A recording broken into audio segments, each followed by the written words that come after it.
Hey, I am answering questions, and yesterday I talked about whether you need a lawyer. Somebody asked that question in my producing class, and she asked me the next day, in the contract, do we need this to specify the riders, arbitration clause, indemnification clause, out clause, and warranties?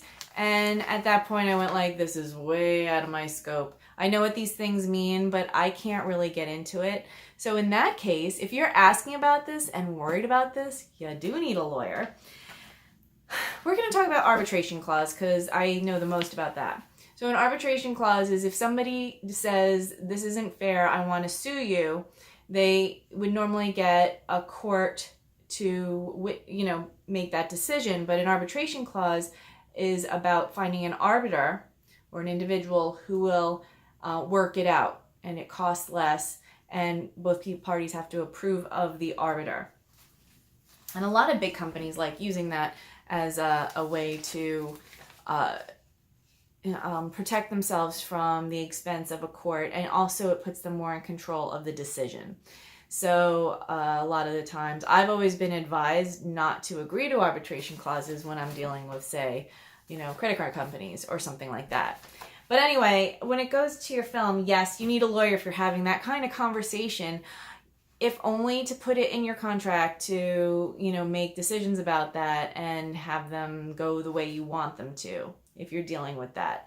She obviously knows something about the law and, and is thinking about that. If you're dealing with, again, with a lot of money or you have assets to protect yourself, then you do absolutely want to get a lawyer, and you have to put that in your budget.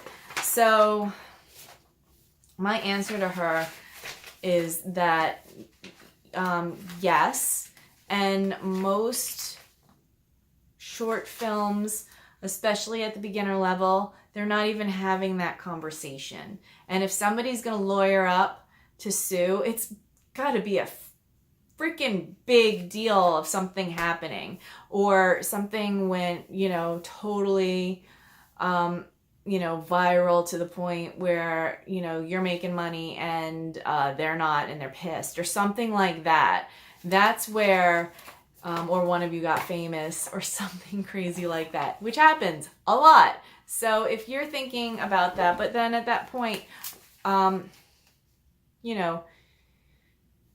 should that happen, you'll probably have the money to have much more expensive and powerful lawyers anyway, and you'll be able to deal with any crap that comes up.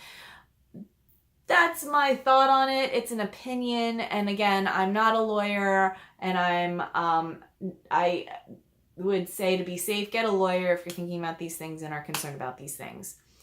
I just know that for a fledgling producer or somebody who's doing this in their spare time and building a reel, the workaround for that, like if I read all those things and found out and like, oh, I really want an arbitration clause in my contract, I would figure out and research how to do an arbitration clause in relation to a film being made, and things I needed to anticipate should the need for litigation happen, or warranties, or those kind of things, which do come up, but a lot of the time it's a non-issue. So I might make a blog post about this and go much more into depth about all these topics, but I have to just say that if you're really concerned about these things, talk to a lawyer and get a lawyer. That's it. Anyway, that's it for today. Thank you. Have a nice day.